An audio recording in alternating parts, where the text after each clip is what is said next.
안녕하세요. 의료연대 본부 현지현 사무국장입니다. 윤석열 정부의 정책들을 살펴볼 텐데요. 특히 공공기관 혁신 가이드라인에 따른 여러 내용들을 확인을 해보고 우리 병원에는 어떻게 적용될 것인지에 대해서도 한번 알아보도록 하겠습니다. 먼저 최근 정세를 확인해 볼 텐데요. 경제 정세부터 확인을 해보겠습니다. 요새는 그래도 휘발유 값이 많이 낮아지긴 했는데요.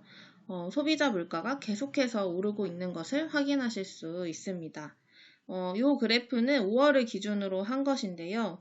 7월에는 외환위기 이후에 1006%를 기록하면서 물가를 잡는 것이 정부의 최대 사안이 되어 있기도 합니다. 물가도 계속 오르고 전기, 가스요금도 오르고 가게는 계속해서 어려워질 수밖에 없는데요.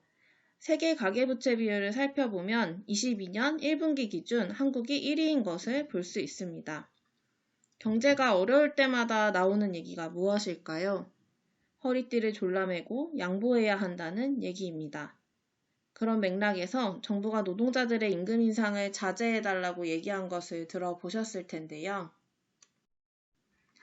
그랬던 정부가 경제를 살리기 위해서 택한 것은 결국에 기업 살리기입니다. 새롭지는 않죠. 6월 16일 정부는 경제정책 방향을 발표했습니다. 법인세, 보유세, 상속세 등을 감세해주겠다는 내용들이 담겨 있는데요. 기업의 입장에서는 세금을 적게 내고 노동자들의 임금도 적게 올려줘도 되고 이 모든 것을 정부가 밀어주니 좋을 수밖에 없을 것입니다. 정치 정세를 살펴보자면 윤석열 정부가 들어서면서 주목했던 것이 있습니다. 바로 6일 지방선거인데요. 안타깝게도 지방선거에서 국민의힘이 압승을 거두었습니다. 지방선거를 주목했던 이유는 여소야대 국면에서 정부가 밀어붙이고자 하는 정책들의 추진 동력을 가늠해 볼 수 있는 장이었기 때문인데요. 윤석열 정부는 지방선거의 승리를 기반 삼아서 본격적으로 여러 개혁 정책들을 내놓고 있는 상황입니다. 하지만 윤석열 정부에 대한 지지율이 계속해서 떨어지고 지금도 썩 좋지 않은 상황이죠. 아이러니하게도 이러한 상황이 우리 노동자들에게, 특히 공공기관의 노동자들에게는 악영향을 미치고 있습니다. 정부는 떨어지는 지지율을 반등시키기 위해서 공공부문의 구조조정과 부채 해소를 빌미로 임금 억제, 복리후생 후퇴 등을 추진할 것이기 때문입니다. 상대적으로 안정적인 대기업, 공공기관 노동자들을 때려잡으면 좋아해줄 것이라고 생각하는 거죠. 윤석열 정부의 키워드는 작은 정부입니다. 민간이 끌고 정부가 미는 역동적 경제, 민간 주도로 경제를 활성화시키고 이를 방해하는 규제들을 정부가 다 풀어주겠다. 정부는 그저 민간을 지원하는 역할을 하겠다 이것입니다. 이러한 윤석열 정부의 정책들의 대표적인 내용들을 추려서 하나하나 살펴보려 하는데요. 우선 영상을 보도록 하겠습니다.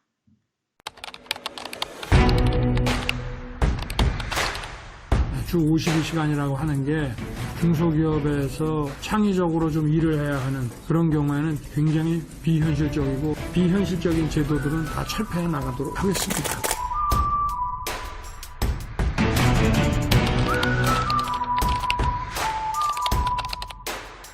최저임금이 이렇게 경직되지 않으면 더 많이 고용을 할 수가 있는데 이 최저임금 때문에 고용을 제대로 못하고 또 이거보다 낮은 그 조건 하에서도 일할 의사가 있는데 그분들도 결국은 일을 못하게 되기 때문에 산업계의 의견을 충분히 듣고 어떤 결정을 하겠다.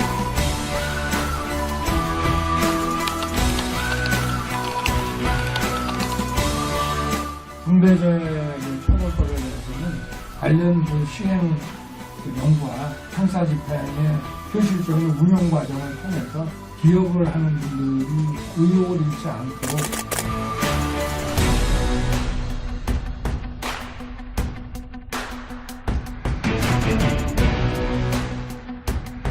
정부 주도에서 이제 민간 주도 경제로 완전히 탈바꿈을 해야 되고 노동개혁은 더 이상 미룰 수 없는 과제입니다. 기업이 자유롭게 활동하는 것을 방해하는 요소들이 있다면 그런 것들을 제거해 나가는 것이 가장 정부가 해야 될 일 아닌가. 인수위는 공공기관을 단계적으로 줄여나가기로 가닥을 잡았습니다.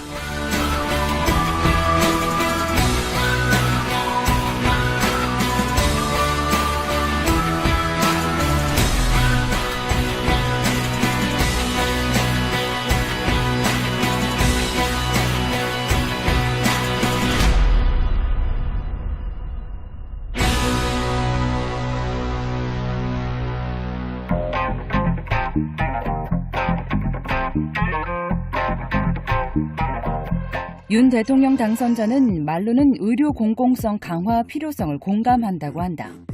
하지만 공공병원을 신축하고 의료 인력을 확대하는 것이 아니라 민간병원에 대한 지원을 늘려서 공공병원이 해야 할 역할을 넘겨주겠다는 것이다.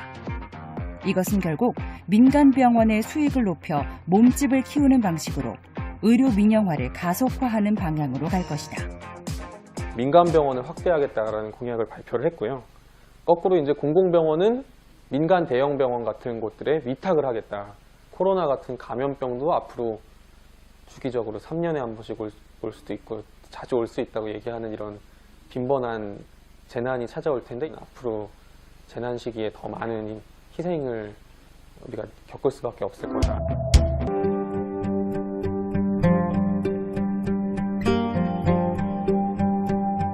정부 주도가 아닌 민간 중심의 경제로 전환하여 윤 당선인은 공공부문 비정규직 정규직화 정책과 공공기관 확대 정책 등 국가의 책임을 높이는 데 비판적이었다.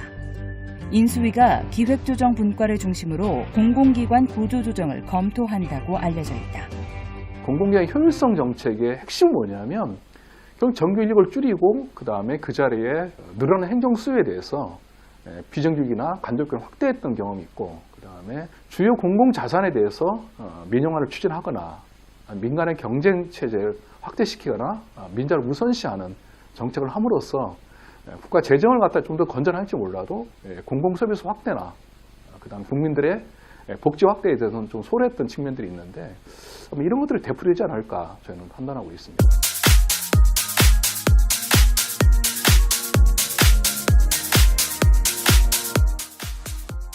윤 당선인이 말하고 있는 세대 상생형 임금 체계는 고임금자는 성과급으로, 저임금자는 직무급으로 모두의 임금을 낮추는 방식인 직무 성과급제로 임금 체계를 변경하겠다는 것이다.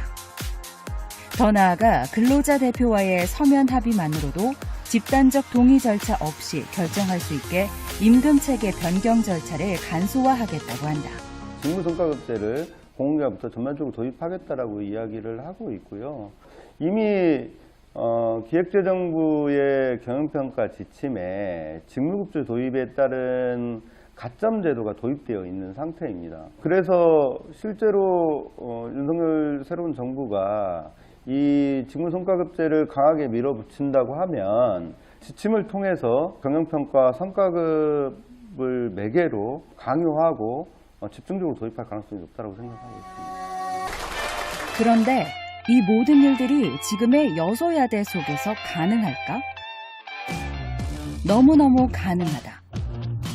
과거 박근혜 정부 때 취업규칙 불이익 변경 요건을 장관 지침으로 대폭 완화하려 했었다. 똑같다. 그때처럼 국회를 거치지 않고 제왕적 행정 권력을 남용할 것이 뻔하다. 최저임금이나 중대재해 기업처벌법 후퇴, 공공부문 임금체계 개혁, 법 개정이 아니라 제도 운용이나 시행령 개정, 지침을 통해 할 것으로 보인다. 공공부문에 대한 공격? 마찬가지다.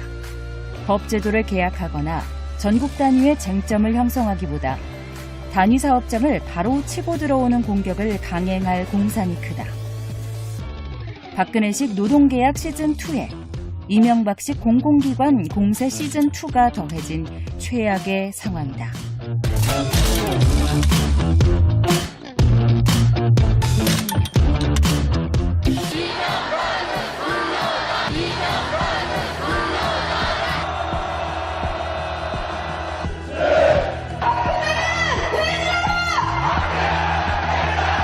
지금 윤석열 정부가 최악의 시즌2라고 한다면 그것에 맞서는 우리도 우리의 시즌2를 시작해야 한다. 우리 사회의 공공성 확대와 공공운수 사회서비스 노동자의 노동권 보호에 우리 공공운수 노조가 앞장서자. 윤석열 정부의 이러한 내용들은 이명박 박근혜 정부의 정책들과 크게 다르지 않은데요. 이명박 정부 때 공공기관 선진화라고 하면서 민영화, 통폐합 등을 진행했고 2만 2천 명의 인력을 감축시켰습니다. 박근혜 정부 또한 방망경영이라고 이름 붙이면서 각종 복리후생들을 다 계약시켰고 임금 피크 제도 도입시켰죠. 2014년 박근혜 정부 시절 국립대병원들도 마찬가지로 방망경영에 두드려 맞다시피 했고 경북대병원 또한 여러 복리후생 조항들이 폐지되거나 축소되었습니다. 2016년 법인이 분리되기 전에 경북대병원에서 진행되었던 여러 빼앗긴 복지들에 대한 내용들을 정리해 보았는데요. 이후 빼앗긴 복지들을 원상복구시키기 위해 정말 힘들게 투쟁해야 했고 이것이 다시 되풀이될 위기라고 생각할 수 있겠습니다. 윤석열 정부 또한 공공기관을 저격하고 있는데요. 파티는 끝났다라고 얘기하면서 공공기관 개혁을 얘기하고 있습니다. 공공기관들은 돈은 많이 받아가면서 생산성은 떨어지고 부채 비율은 높다고 하면서 공공기관들을 다시금 골칫덩어리로 만들어버리고 있는 것입니다. 공공기관을 손보겠다라고 하는 것의 첫 번째는 기능조정 및 인력 감축인데요. 새 정부 경제정책 방향에도 다음과 같이 제시되어 있기도 하고 7월 29일 발표되었던 공공기관 혁신 가이드라인에도 나와 있는 내용입니다. 민간과 중복되는 역할들은 기능을 적극적으로 축소해라. 민간이 하게 하고 공공기관들은 발을 빼라 라고 할 수 있겠죠. 병원을 예로 들어볼까요? 공공병원이 과연 민간병원보다 경쟁력이 높다고 할 수 있을까요? 공공병원의 역할은 과연 공공병원만 할 수 있는 것인가요? 민간병원의 역할을 강화하면 되지 않을까요? 정부는 민간병원을 강화하면 된다고 얘기할 것입니다. 이따가도 나오겠지만 그러한 정책이 공공정책 수가라는 이름으로 이미 제시되어 있기도 합니다. 인력 감축도 얘기하고 있습니다. 정원과 현원의 차이가 있을 경우 현원에 맞게 정원을 감축하라는 얘기고 23년에도 다시 한번 감축하는 것을 방향으로 한다는 것입니다. 22년도에 정현원을 맞추고 퇴직자 등이 발생했을 때 그에 맞춰서 또다시 정원을 감축한다는 것인데요. 현재 경북대병원을 보면 6월 30일 기준 정현원 차이가 800여 명 정도 나는 것을 알 수 있습니다. 이 800명이 넘는 정원이 잘리게 될 예정이라는 것인데요. 경북대 치과병원의 경우에도 전체 200여 명의 정원에서 22명 정도의 정현원 차이가 발생하고 있습니다. 10% 정도의 인원 차이가 발생하고 있는 것인데요. 10%의 정원을 감축할 그런 위기에 처해 있습니다. 복리후생도 혁신 대상입니다. 이미 2014년도에 많은 복지들을 잘려봤기 때문에 다 아실 것 같은데요. 국가공무원에 비해 과도한 수준의 복리후생 및 복무제도를 조정해라 라는 내용입니다. 자체점검 체크리스트를 만들어서 점검하고 정부 공개 사이트에 공시해야 하고요. 인건비, 부서 운영비 등의 경상경비 또한 올해 하반기 10% 삭감, 23년은 이에 추가로 3% 이상 삭감을 지시하고 있습니다. 이런 방식으로 계획을 짜서 8월 말까지 제출하라고 지침이 내려온 상황이고요. 이에 맞춰서 각 병원들이 이미 이행 계획들을 제출한 것으로 알려져 있습니다. 이 표대로 선택적 복지비는 축소되고 경조사비가 전부 삭감되거나 유급휴일로 운영되던 창립기념일이 무급으로 변경되거나 정상 운영하는 것으로 바뀔 것으로 예상되고 있습니다. 가장 핵심적인 내용으로는 직무성과급제 도입이 있는데요. 정부는 이를 세대상생형 임금체계라고 얘기하고 있습니다. 왜 세대상생형이냐? 근속연수가 쌓일수록 임금을 더 많이 받는 연공급 형태의 임금체계 때문에 젊은이들은 성과를 인정받지 못한다고 여겨서 불만을 가지고 근로의욕을 잃고 퇴사를 선택하게 만들고 있으며 갈수록 커지는 임금이 부담스러워서 기업들은 나이 많은 사람들을 계속 고용하지 않으려 하고 있다. 이를 직무성과급으로 뜯어 고쳐서 젊은이도 일하게 하고 나이가 많은 사람들도 일하게 하겠다라며 포장하고 있습니다. 한술 더 떠서 이를 도입하는 기관에 대해서는 인센티브를 지급하겠다고 하고 있는데요. 심지어는 임금체계 개편 시에 노동조합의 대표가 아닌 해당 부문 근로자 대표와의 합의를 통해서도 가능하게 하겠다고 국정과제 이행계획서를 통해 얘기하고 있습니다. 우선 직무성과급제가 무엇인지, 왜 문제인지에 대해 간략하게 설명드릴 텐데요. 말 그대로 직무에 따라, 성과에 따라 임금을 차별해서 지급하겠다라는 내용입니다. 직무성과급제가 도입되면 직종에 따라 차등하게 임금이 결정되는데요. 임상병리사는 임상병리사 임금, 간호사는 간호사 임금, 청소노동자는 청소노동자 임금 이렇게 정해지게 됩니다. 지금과 크게 다르지 않다고 생각될 수도 있겠는데요. 이렇게 되었을 때 가장 먼저 드는 생각이 무엇일까요? 저 직종 C가 무엇일까? 이것일 겁니다. 나는 제일 높게 책정되어 괜찮아 라고 생각하는 순간 직종별로 노동자들이 분열되겠죠. 이건 2018년도에 기획재정부에서 진행했던 공공기관 보수체계 개편 연구용역 내용의 일부입니다. 병원 사업장을 예시로 들고 있는데요. 여기서 또 확인할 것은 같은 직종 내에서도 분류를 한다는 것입니다. 간호사라고 치면 평간호사, 책임간호사, 수간호사로 분류해서 임금을 또 다르게 책정하고 있습니다. 또 각 단계로 넘어갈 때는 직무의 내용 또한 달라져야 한다라고 얘기하고 있습니다. 승진의 문제도 걸리는데요. 지금은 연차가 쌓일수록 어느 정도까지는 자동 승급이 되고 있죠.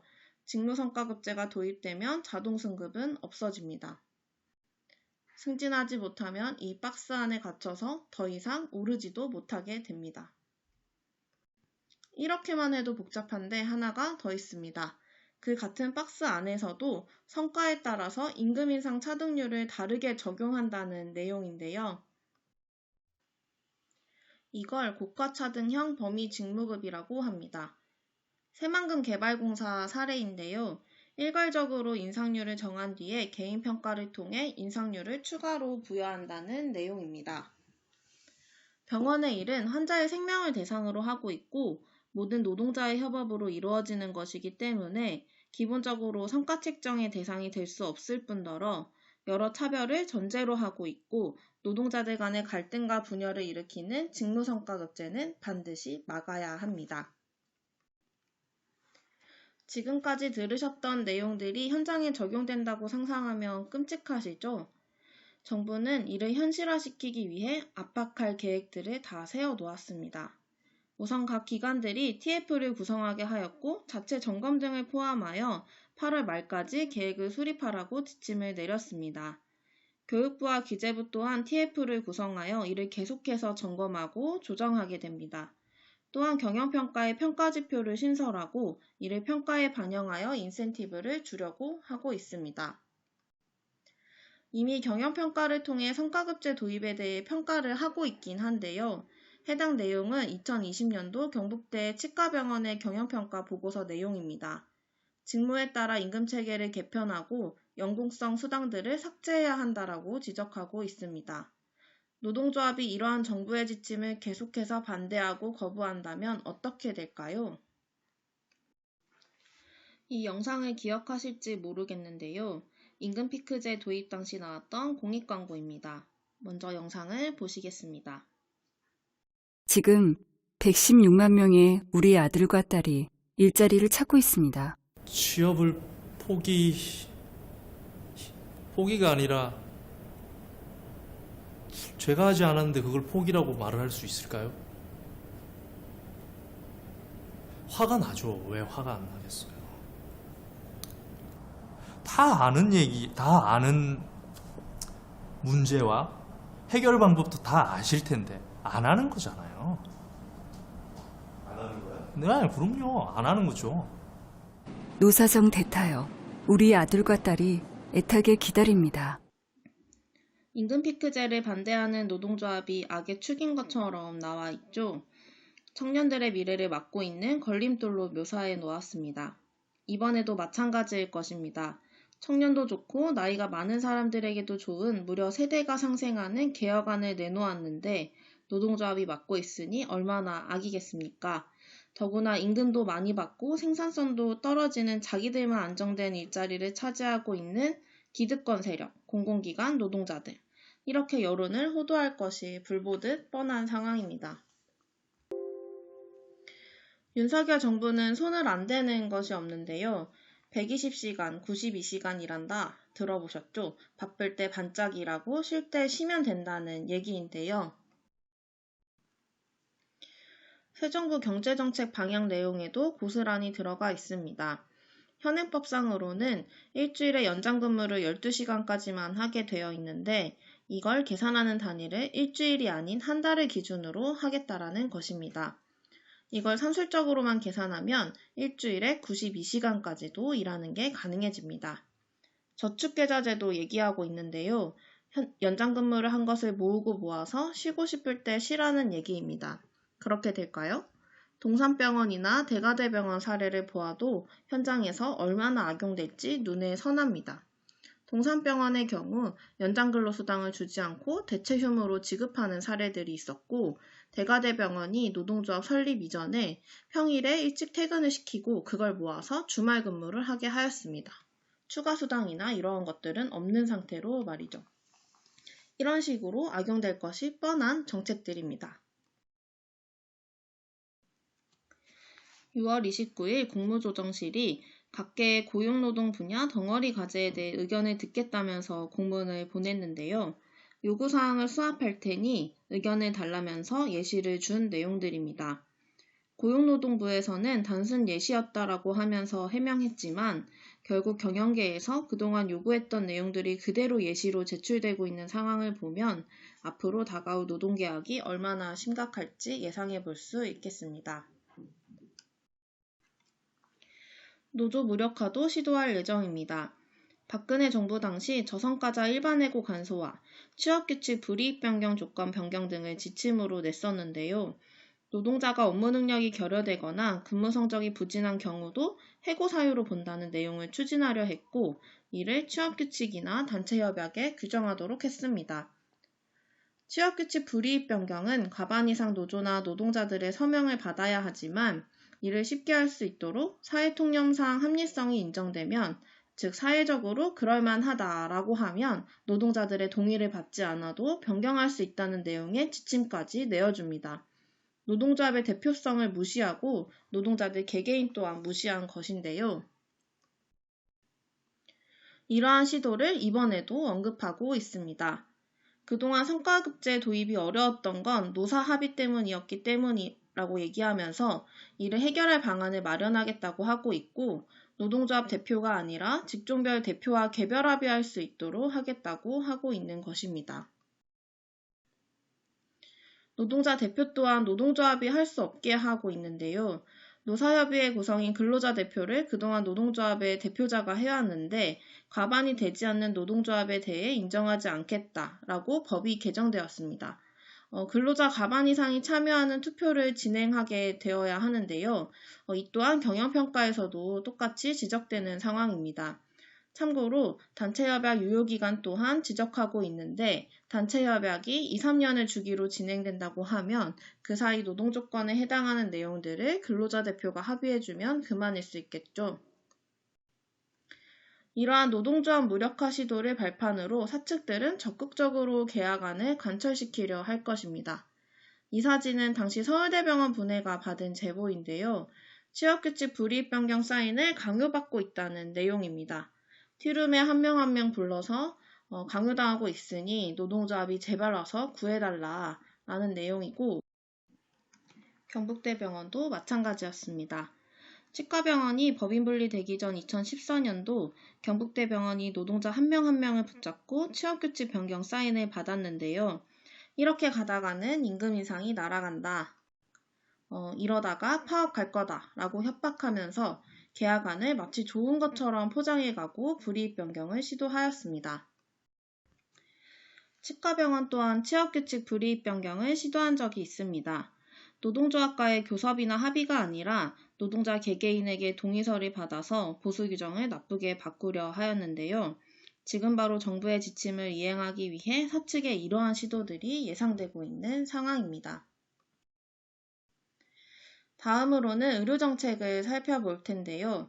보건의료 정책에서도 작은 정부라는 기조는 유지됩니다. 민간병원을 강화하겠다라고 하면서 공공정책 수가를 얘기하지만 강제 방안은 없습니다.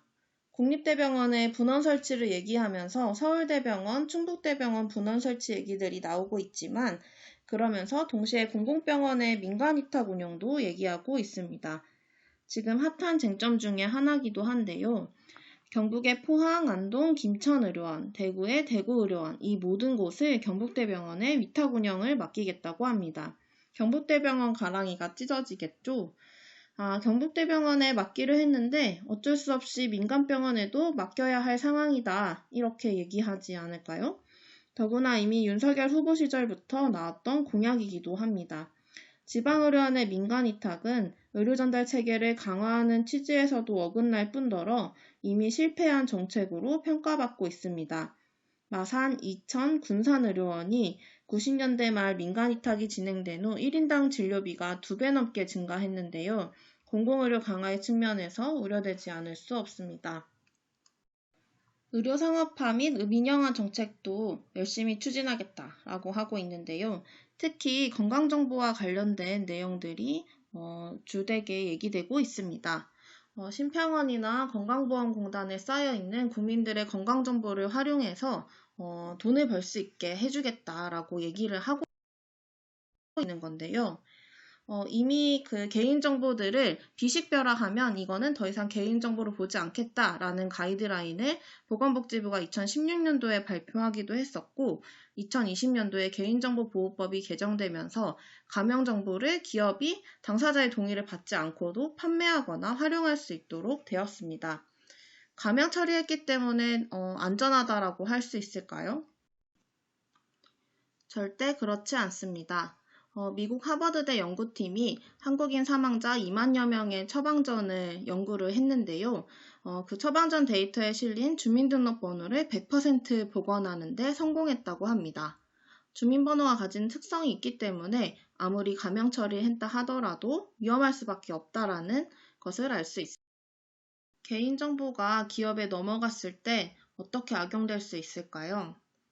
생각을 좀 해보면 민간보험사들 같은 경우에는 위장에 문제가 있다라는 사실을 알게 되면 그 사람을 가입시키지 않으려고 할 수 있겠습니다. 기업의 입장에서 면접을 보러 온 사람이 우울증이 있다는 걸 알 수 있게 된다면 그 기업은 채용을 거부할 수도 있겠죠. 이러한 상상들이 가능해질 수 있을 것 같습니다. 실제로 여러 악용된 사례들이 있는데요. 심지어는 보이스피싱과 같은 범죄에도 활용되고 있다고 합니다. 정부는 비대면 진료도 확대하겠다라고 하고 있습니다. 현재는 코로나19를 핑계로 한시적으로 허용하고 있는데요. 얼마 전에 관련한 기사가 난 적도 있습니다. 비대면 진료를 전용으로 하는 의료기관과 약국들이 등장하고 있고 의료기관의 위법행위 등이 적발되고 있다라는 내용이었는데요. 시설 장비 기준을 위반하거나 위생관리가 부적절하게 되고 있다거나 폐쇄적인 구조로 인해서 무자격자의 조제 등 많은 것들이 우려된다라는 내용이었습니다. 실제로 비대면 진료에 참여했던 의사들을 대상으로 설문조사를 진행한 적이 있는데요. 이 사람들 중에 단 7.9%만이 충분한 진료가 이루어졌다라고 응답했고 그 나머지 사람들은 다 불충분했다라고 대답했습니다. 제일 우려되는 부분으로는 오진의 위험성이 있다라고 그 사람들도 다 인정을 한 바 있는데요. 이러한 비대면 진료에 관련해서 정부는 이럼에도 불구하고 계속해서 확대해 나가겠다라고 얘기하고 있는 상황입니다. 이런 상황에서 의료연대 본부는 여러 쟁점들에 대한 주요 요구안을 가지고 투쟁을 기획하고 있습니다. 의료 공공성과 의료 민영화와 관련해서 의료 취약지역에 공공병원을 설립하고 공공병상을 확충하는 것, 그리고 개인 의료정보나 이런 것들을 상품화하는 것에 반대하는 것, 여러 영리화 정책들을 중단하게 하는 것들을 요구하고 있고요. 안정적인 의료 서비스 제공을 위한 의료 인력 확충도 요구하고 있습니다. 위험 업무에 대한 2인 1조 의무화, 그리고 보건의료 인력 기준을 마련하고 간호사 1인당 환자 수를 법제화하라 라는 내용들을 가지고 인력 확충에 대한 요구들을 벌여나가고 있습니다. 마지막으로 노동계약과 관련한 내용들을 저지하는 것, 그리고 비정규직에 대한 차별을 해소하고 비정규직을 정규직화하는 것, 이러한 요구들도 지속적으로 해나가고 있습니다. 윤석열 정부에 맞선 노동조합의 투쟁들은 다방면에서 벌어지고 있는데요. 6월 화물연대 본부에서 그 투쟁의 첫 포문을 열었다면 하반기 직종과 사업장을 넘어서 공공운수 노조의 총파업과 총력투쟁이 계획되고 있습니다. 의료연대 본부 또한 투쟁을 준비하고 진행하고 있는데요.